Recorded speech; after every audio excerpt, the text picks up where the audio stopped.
صلی اللہ وسلم اور محمد وعلی محمد صلی اللہ علیہ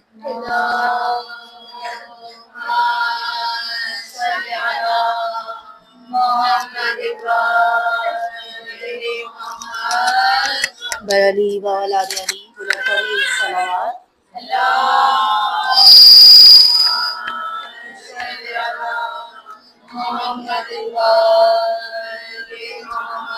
حضور امام زمانہ اور ظہور امام زمانہ بلند ترین صلوات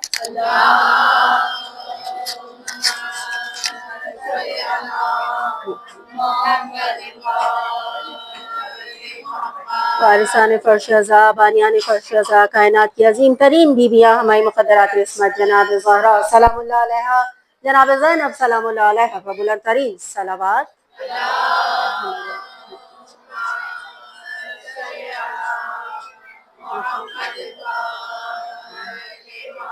آپ سب کی تشریف آوری کے لیے، آپ سب کی بلندی درجات کے لیے، سب کی قبولیت حاجات کے لیے، تمام مسافران کی بخیر و عافیت گھروں کو واپسی کے لیے، تمام عزاداران سید الشہداء کی حفاظت کے لیے، تمام مزارات مقدسہ مقامات مقدسہ کی حفاظت کے لیے، تمام بیماروں کی شفا یابی کے لیے، بے گھروں کے حصول گھر کے لیے، بے زروں کے حصول زر کے لیے، بے اولاد کے حصول اولاد کے لیے، اولاد والوں کی اولاد کی صحت و سلامتی کے لیے، اور تمام مرحومین کی مغفرت کے لیے صلوات۔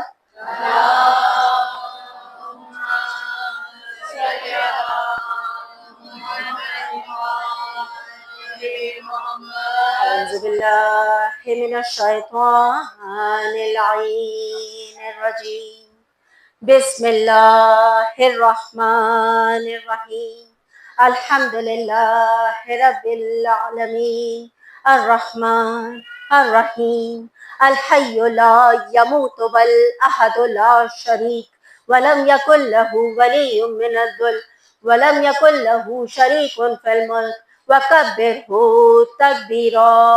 صلوات۔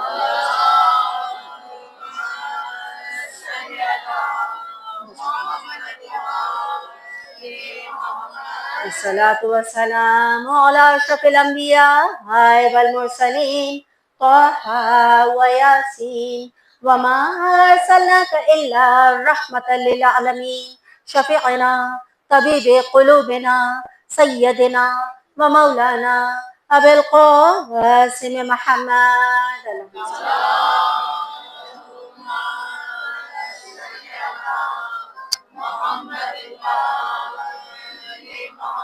وعلى أهل بيته الطيبين الطاهرين المعصومين المظلومين سيما بقية الله في أرضهم ولعن الله على أعدائهم أجمعين. أما بعد، فقد قال الله تبارك وتعالى في كتاب المجيد والفرقان الحميد وهو أي الصادقين قوله الحق. بسم الله الرحمن الرحيم. يا عبادي الذين آمنوا إن أرضي واسعة فإياي فاعبدون. صلوات۔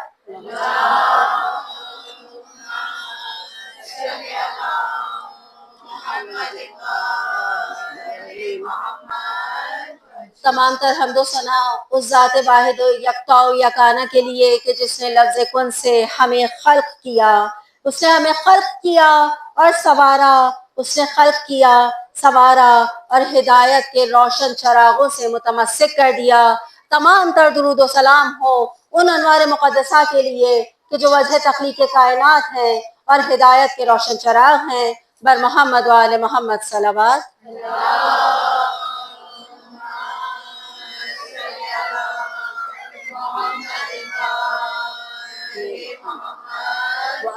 سورۃ المبارکۃ العنکبوت کی 56ویں آیت۔ پروردگار عالم اپنے بندوں سے مخاطب ہے، ان بندوں سے جو ایمان لے آئے، فرما رہا ہے اے میرے وہ بندوں جو ایمان لے آئے، خدا کی زمین بہت وسیع ہے، بس میری ہی عبادت کرو۔ پروردگار عالم کن لوگوں سے مخاطب ہے؟ پچھلے 2 دن سے آپ کے ساتھ اسی سلسلہ کلام کے ساتھ وہ لوگ جو خدا کے بندے ہیں، جو خدا پہ ایمان لے کر آئے ہیں، بس اگر کہیں کوئی جھجک ہے ان کو اپنے ایمان کو، اپنے عقیدے کو پریکٹس کرنے کے لیے، تو خدا کی زمین بہت وسیع ہے، نکلو، ہجرت کرو۔ کس کی طرف ہجرت کرو؟ خدا کی طرف ہجرت کرو. کہاں سے ہجرت کرو؟ غیر خدا سے ہجرت کرو. کس کی طرف ہجرت کرو؟ خیر کی طرف ہجرت کرو. کس کی طرف سے ہجرت کرو؟ شر کی طرف سے ہجرت کرو. شر سے خیر کی طرف آنے کے سفر کو خدا ہجرت کا نام دیتا ہے. فرماتا ہے اے میرے وہ مخلص بندو جو مجھ پر ایمان لے آئے، ڈرو مت، میری زمین بہت وسیع ہے. کل ہم نے اس آیت المبارکۃ کے دوسرے لفظ فعبد یعنی عابد کا خلاصہ کیا اور اس کے بارے میں تھوڑا سا تفصیل کو سمجھا تھا. آج پروردگار عالم کے عظیم الشان کلام کی عظیم الشان آیت سے لفظ عرض آپ کے سامنے لے کر آئی ہوں. پروردگار عالم ایمان والوں کی توجہ فرما رہا ہے، میری زمین بہت وسیع ہے، میری زمین بہت وسیع ہے. ان ارضی واسعۃ، بہت وسیع ہے کس کے لیے؟ جو ایک مکان سے دوسرے مکان کی طرف ہجرت کرنا چاہے، جو ایک شہر سے دوسرے شہر کی طرف ہجرت کرنا چاہے، جو ایک ملک سے دوسرے ملک کی طرف ہجرت کرنا چاہے. لیکن کیا یہی عرض کا معنی پروردگار عالم قرآن بلاغت میں، کلام بلاغت میں آپ لوگوں کے نزدیک پیش کرنا چاہتا ہے؟ نہیں، بلکہ اس کے مفہوم اور بھی وسیع ہیں، اور بھی زیادہ ہے. عرض کیا ہے؟ انسان کا دل ایک زمین کی مانند ہے. انسان کے دل کو عرض کی یعنی دل کی نسبت دی گئی ہے. معصوم فرماتے ہیں کہ انسان کا دل یا تو زمین کی طرح نرم، زمین کی طرح نرم ہے، یا پھر پہاڑ کی طرح سخت ہے. کبھی انسان کا دل ایسا نرم ہے کہ وہ ہدایت کی بات کو اپنے اندر جذب کر لیتا ہے، ہدایت کو، معرفت رب کے نور کو، معرفت کے بیج کو اپنے دل کے اندر جذب کر کے ایسا نمو دیتا ہے کہ وہ پھوٹتا ہے، اس سے ولا کے کوپلیں نکلتی ہیں، اس سے ولا کے شجر نکلتے ہیں، اس سے محبت اور عقیدت کے شجر نکلتے ہیں اور ان کی شاخیں پھیلتی ہیں. کبھی انسان کا دل اس بنجر زمین کی طرح ہو جاتا ہے کہ جس پہ مودت کی کتنی بارش برسے، معرفت کا کتنا نور برسے، کتنی رحمت برسے، لیکن وہ اپنے اندر کوئی چیز جذب نہیں کر پاتا. انسان کے دل کی مثال بھی زمین کی طرح ہے. پروردگار عالم فرماتا ہے میری زمین وسیع ہے. کون سی زمین؟ خدا کی زمین ہے. کل عرض کیا تھا وہ انسان خدا کا بندہ ہے جو خدا کی اطاعت میں ہے. آج عرض کر رہی ہوں وہ دل خدا کی زمین ہے جو خدا کی اطاعت میں ہے. ہر وہ دل جو خدا کی اطاعت میں ہے، پروردگار عالم فرماتا ہے ان ارضی واسعۃ، یہ میری زمین بہت وسیع ہے ہر شے کے لیے. اب جس قدر بھی نور مودت اور محبت اس پہ برسے گا، یہ سب کا سب اپنے اندر جذب کرے گا اور پھر اپنی نسلوں تک اس کو منتقل کرتا چلا جائے گا. آج اس فرش عزائے حسینی پہ ہم دیکھ رہے ہیں کہ ہمارے آباء و اجداد کا سلسلہ جاری ہے. انشاءاللہ یہ سلسلہ نسلوں تک چلے گا. یہ کرم ہے پروردگار عالم کا آپ کے اور ہمارے قلوب پہ کہ اس نے ہمارے دلوں کو اپنی زمین قرار دیا، اس پہ اپنی معرفت کا نور کی بارش برسائی، اس میں محمد اور مودت اور محبت محمد والے محمد کے نور کی بارش برسائی. پر محمد والے محمد صلوات.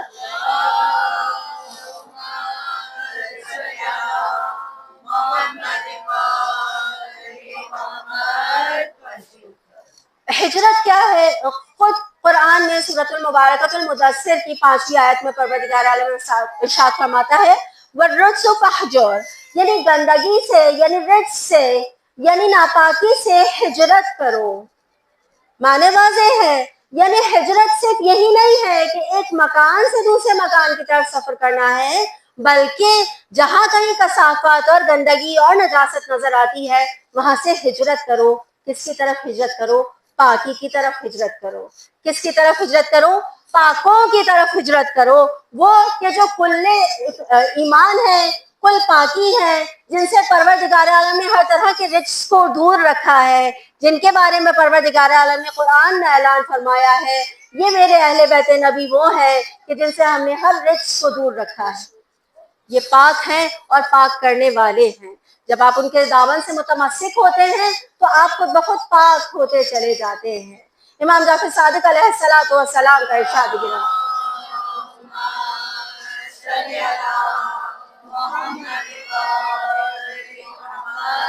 فرماتے ہیں کہ ہجرت یہ نہیں کہ انسان ایک مکان سے دوسرے مکان کی جانب سفر کرے، بلکہ ہجرت یہ ہے کہ خدا کی ناپسندیدگی سے خدا کی پسند کی جانب ہجرت کرے، یعنی خدا کی نارضائی سے یا خدا کی خوف سے یا خدا کے عذاب سے خدا کی رضا کی طرف ہجرت کرے۔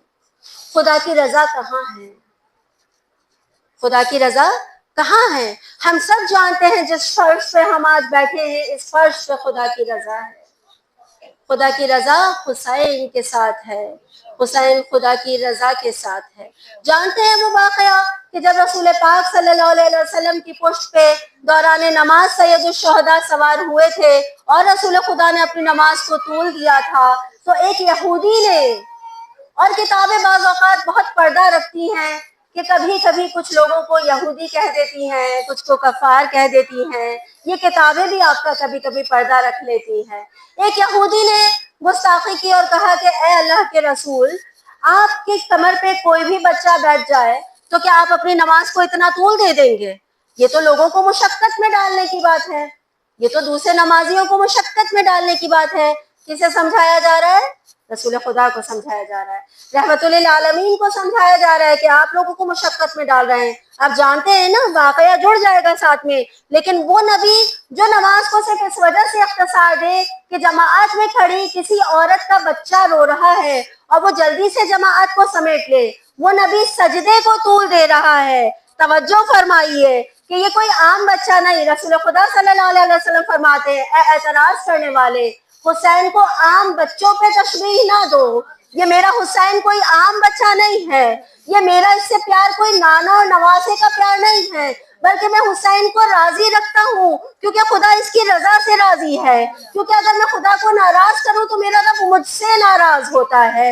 حسین کی رضا میں خدا کی رضا ہے، خدا کی ناراضگی سے خدا کی رضا کی جانب آؤ، حسین کے غیر سے حسین والوں کی جانب آؤ۔ یہی وہ وقت ہے کہ جب ہم حسین کی جانب آتے ہیں، قافلے گھروں سے نکلتے ہیں، سیاہ چادریں سروں پہ اڑتی ہیں۔ اب تمام مومنات، کل کی بارش میں ہم نے ملاحظہ کیا اور کسی کو کہنے سننے کی ضرورت نہیں ہے، شدید گرمی ہو، آندھی ہو، طوفان ہو، بارش ہو، کس قدر بھی سخت موسم ہو، حسین والے حسین کو راضی کرنے فرش عزا پہ آتے ہیں، بالکل تشریف لاتے ہیں۔ حسین کو راضی کرنے والا کون ہوتا ہے؟ وہ جس سے اس کا رب راضی ہو چکا ہوتا ہے۔ یہ خدا کی توفیق ہے، ہم خدا سے بعد میں مانگتے ہیں، خدا ہمیں پہلے عطا کرتا ہے۔ ہم سب جانتے ہیں اس چیز کو۔ جب خدا کی آپ پہ نظر کرم ہوتی ہے تب آپ حسین کی رضا حاصل کرنے کی طرف قدم بڑھاتے ہیں۔ خدا کی نظر کرم تھی حر کے دل پہ، تبھی ساری رات اس طرح میں رہا تھا۔ خدا کی نظر کرم تھی جون بن حوی پہ، اور آپ سب جانتے ہیں کہ جعفر طیار کا غلام تھا جون، لیکن مدینہ سے ساتھ چلا تھا سید الشہداء کے کہ آپ کے بغیر جی کر کیا کروں گا۔ جون بن حوی وہ غلام جو اپنے رنگ سے شرمندہ ہوتا تھا، حبشین نسل تھا نا، اپنے رنگ سے شرمندہ ہوتا تھا، کہتا تھا مولا میں وہ ہوں جس کے پسینے سے بو آتی ہے۔ لیکن جب خدا نے رض کرم کی، جب حسین راضی ہوا، کہا جون جا، تجھ سے آج سے کستوری کی خوشبو آئے گی، تجھ سے جنت کی خوشبو آئے گی۔ جب حسین راضی ہوا تو حر سے کہا کہ آج تو لعنت اللہ کی فہرست سے نکل کے آئے گا، رضی اللہ کی فہرست میں آئے گا، یہ لے میں اپنی ماں کا رومال تیرے سر پہ باندھتا ہوں، یہ تیری نجات کرائے گا۔ اور جب حسین راضی ہو تو کوئی اپنے گھر میں، اپنے شہر میں بیٹھا ہو، حسین خط لکھ کر بلاتے ہیں، میرے حبیب آ جاؤ۔ آج سید الشہداء کے ان اصحاب کا ذکر اس فرش سے کیوں کرتے ہیں؟ کیا پتا کل محشر میں کہیں سید الشہداء کے اصحاب کا اور آبان کا، انصار کا ذکر ہو تو سیدہ ایک فہرست لے کر حاضر ہو، اور کہیں یہ چادریں اوڑھ کے گھروں سے نکلنے والیاں بھی میرے حسین کے انصار میں تھیں، میرے بیٹے کو رونے والیاں بھی میرے حسین کے انصار میں تھیں۔ جو کوئی بھی سید الشہداء پہ گریہ کرنا چاہتا ہے، چاہیے کہ ہر انصار اور ایوان کی مصیبت کو یاد کرے اور گریہ کرے، اور سیکھے کہ کس نہج پہ تھے وہ لوگ، کیا ان کی شخصیت تھی کہ خود وقت کا امام انہیں خط لکھ کر بلا رہا ہے۔ جناب حبیب ابن مظاہر سب جانتے ہیں بچپن سے سید الشہداء کے ساتھ ان کا محبت کا جو رشتہ تھا، سب جانتے ہیں زیارت حسین کے شوق میں ایک دفعہ جان دے چکے تھے، حسین کے صدقے میں زندہ ہوئے تھے، سب جانتے ہیں حبیب ابن مظاہر جو خود مولا کائنات کے اصحاب میں سے تھے، جو خود امام حسن علیہ السلام کے اصحاب میں سے تھے. امام حسین علیہ السلام سے کافی عمر بڑی ہے، 12 یا 15 سال کا فرق بتایا جاتا ہے. 70 یا 75 سال کا سن بتایا جاتا ہے. واقعہ کربلا میں حبیب ابن مظاہر کا بوڑھے ہیں لیکن عقیدہ جوان ہے، بوڑھے ہیں لیکن ہمت جوان ہے، محبت جوان ہے. کوفہ میں کل ذکر کر چکی ہوں، علی والوں کو، حسین والوں کو اجازت نہ تھی کہ اپنے گھروں سے باہر نکلے. کوفہ میں حالات بہت سخت تھے، اس قدر سخت تھے کہ گھر میں موجود دو لوگ ایک دوسرے پہ اپنا عقیدہ ظاہر نہ کرتے تھے. جناب حبیب ابن مظاہر اپنی بیوی سے یہ نہ کہتے تھے کہ میں سید الشہداء کی مدد کو جانا چاہتا ہوں. ان کی زوجہ کبھی حبیب ابن مظاہر سے نہیں پوچھتی تھی کہ کیا کچھ خبر ہے، حسین کہاں تک پہنچے. سب جانتے ہیں کوفہ والوں کے بلانے پہ حسین آ رہے ہیں. اسی اضطراب کے عالم میں حبیب ابن مظاہر اپنے گھر کے آنگن میں کبھی دروازے تک جاتے ہیں، کبھی واپس اپنے کمرے میں آتے ہیں. ایک دفعہ زوجہ نے اطلاع دی ہے حبیب دسترخوان لگ گیا، آئیے کچھ تناول فرما لیجیے. اب حبیب آئے ہیں دسترخوان پہ اور بار بار پلٹ کے دروازے کی جانب دیکھتے ہیں. لگتا ہے حبیب کو معلوم ہے کوئی آنے والا ہے. ابھی پہلا لقمہ اٹھایا ہے ہاتھ میں، دق الباب ہوا ہے. حبیب دوڑ کے دروازے کی جانب گئے، دروازہ کھولا تو قاصد حسین کھڑا تھا. اس کے ہاتھ سے خط کو لیا ہے، چوما ہے، آنکھوں کو لگایا ہے، گریہ کرنے کے بعد خط کو کھولا ہے. سب جانتے ہیں خط کا عنوان کچھ بھی ہو، لیکن سید الشہداء نے اپنے حبیب کو بلایا ہے. اور جب بلا لیا تو اس کے بعد اپنے خط کے دستخط میں لکھا تھا حسین ابن فاطمہ تمہیں بلاتا ہے. آپ جانتے ہیں عربوں میں ایک دستور ہے، مرد ہمیشہ اپنے نام کے ساتھ اپنے باپ کا نام لکھا کرتے ہیں. اور یہ اس وقت ہوتا ہے جب کسی کو اپنی شجاعت اور امانت دکھانی ہوتی ہے. لیکن جب بتانا ہو کہ میں بہت غریب ہو گیا، اب ماں کا نام اپنے نام کے ساتھ لکھا جاتا ہے. کائنات کا امام حسین ابن فاطمہ اپنا نام لکھ کے حبیب کو بتا رہا ہے، حبیب آج حسین کا دنیا میں کوئی نہیں، آ کے مل سکتے ہو تو مل جاؤ ورنہ اب حشر میں ملاقات ہوگی. حبیب ابن مظاہر گریہ کرنے لگے، گریہ کرتے تھے کہ زوجہ نے پوچھا حبیب کس کا خط ہے. لگتا تھا یہ بھی مومنہ انتظار میں تھی کہ سید الشہداء کا خط آئے. حبیب کو تیار کیا، اپنی امانت حبیب پہ سے اتاری، کہا حبیب اپنے حق سے آپ کو آزاد کرتی ہوں اور زہرا کے لال کی حمایت کو جائیے اور زہرا کے لال کی نصرت کو جائیے. اور وہ وقت جب حبیب بن مظاہر خدمت سید الشہداء میں پہنچے تھے، ایک دفعہ خیمہ سے بنت نبی نے آواز دی تھی کیا میرے بھائی کی مدد کو بھی کوئی آیا ہے. ایک دفعہ آواز دے کے کہا تھا حبیب ابن مظاہر نے، بنت نبی میں حبیب ابن مظاہر ہوں، کوفہ سے آیا ہوں. جناب زینب نے کہا تھا اے حبیب آپ پہ ہمارا سلام، اور دونوں ہاتھوں سے چہرے کو پیٹنے لگے. اے آج میں زمین پہ گھر کیوں نہ گیا، اتنی غربت زہرا زادیوں پہ، اور مجھ غلام کو سلام بھیجتی ہے. حسین کی نصرت کو جو بھی آتا ہے زینب اس کو سلام بھیجتی ہے. اور اتنی جرات سے لڑے تھے حبیب، آپ سب جانتے ہیں. 75 سال کے بوڑھے حبیب نے کمر کو پٹکے سے ایسا کس کے سیدھا کیا تھا کہ 18 سال کا جوان لگتا تھا. اور روز عاشور 70 ناریوں کو واصل نار کیا تھا. اور جب شہید ہوئے تھے ایک دفعہ اپنے آقا کو آواز دی تھی السلام علیکم یا ابا عبداللہ. اور جب گھوڑے سے گر گئے تھے حبیب، آپ سب جانتے ہیں کتنی سرعت سے زہرا کا لال لاشا حبیب پہ پہنچا. حبیب کے سر کو اٹھا کے اپنے زانوں پہ رکھا تھا. اور صرف حبیب ابن مظاہر نہیں، ان کے سر کو بھی مولا ہی نے اپنے زانوں پہ رکھا تھا، اور جان کے سر کو بھی مولا نے اپنے زانوں پہ رکھا تھا. لیکن ابن فاطمہ آپ کے جب عصر عاشورا حسین تنہا تھا، ریگے کربلا تھی، گردن حسین تھی، 13 ضربیں تھی. لعنت اللہ علی قوم الظالمین. معافی